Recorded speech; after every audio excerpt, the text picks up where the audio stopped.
Now, just tucked along the border in the northwest corner of Iran is the nation of Azerbaijan. It's a former Soviet republic, now an independent state of some 10 million, with a few fairly unique characteristics.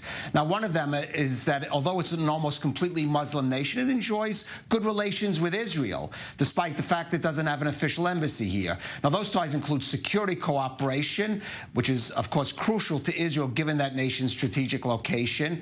But perhaps less well known is that Azerbaijan supplies the Jewish state with almost half of its oil. But that cooperation could be complicated by an intensifying military conflict between Azerbaijan and its eastern neighbor, Armenia. It's the latest flare-up in a long-standing territorial dispute known as the Nagorno-Karabakh conflict. Well, joining us now from the capital of Azerbaijan, Baku, is Hikmet Hajiev. He's the head of the Foreign Policy Department for the president of that nation. Hikmet, thanks for joining us.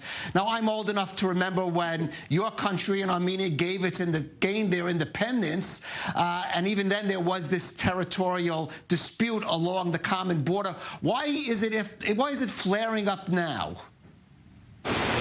Thank you. And actually, since the collapse of the Soviet Union, Armenia unleashed a war against Azerbaijan, and Armenia, by use of force, occupied Nagorno-Karabakh and 7 adjacent regions of Azerbaijan, and also conducted ethnic cleansing. And since then, there is a Minsk group format that we are conducting for the negotiations to solve the conflict. Unfortunately, we don't see any tangible result. And as if not enough, now recently we have seen Armenians yet another aggression against Azerbaijan in the border area of two countries, particularly in the Tovuz district. What was a major reason for that?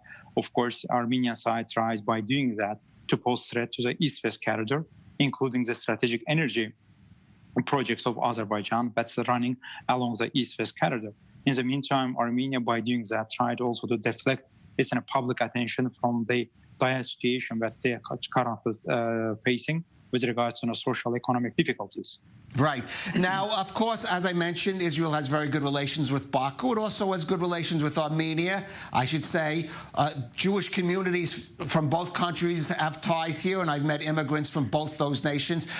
Should Israel be concerned about this conflict? Does it have a specific interest there, especially from the Azeri side?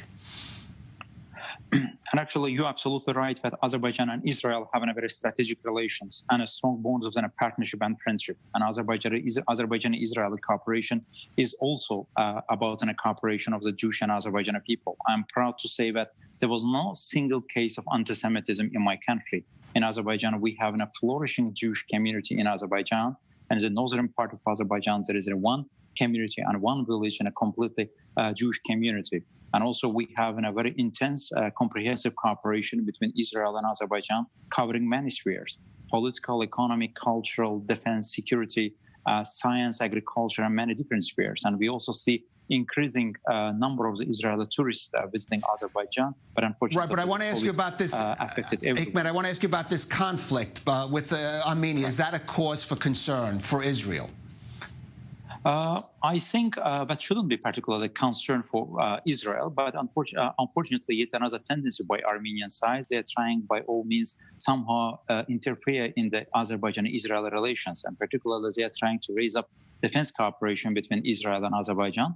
And it's an open, transparent cooperation, and Azerbaijan makes defense purchases from many different countries, including from Israel. And it's also open cooperation. And it also adds to Azerbaijan's defense and security build-up. In the meantime, Azerbaijan and Israel are very good partners in the energy field.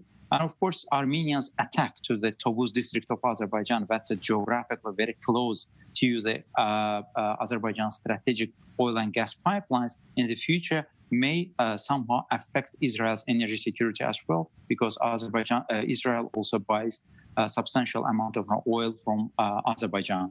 Right. Is there any perhaps chance for Israel, for Jerusalem, to play some kind of mediation role here, even though you're in a part of the world bordered by Iran on one side, Russia for the other, that does pose its challenges for Israel? And actually here we should first start from the question anti-Semitism in Armenia. I don't think that Armenia could be a true friend of Israel, particularly under current circumstances, particularly in the country where the Nazi generals are glorified as the national heroes of Armenia. Nijdega Regin is one of them. And Nijdega Regin in the Second World War killed Jews in the concentration camps. Now he's a national hero of that country. There is a 6-meter monument in the center of his country.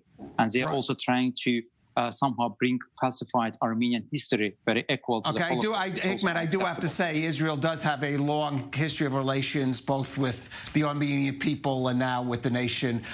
Here we should differentiate. Armenian people could be the different, and we are talking about the Armenian government, and Armenian government speaks in a one thing and this in a completely different thing. And therefore here we have fundamental questions, and Armenian government should answer, and afterwards come to the table and talk about a friendship with the government of Israel without open questions. In the meantime, Armenian people also should answer some questions. Well, okay, I want to, Hikmet, I do want, in the time left, I want to ask you about Iran, your neighbor to the south. Yes. And of course, in your relations with Israel, with Baku, how does that factor in?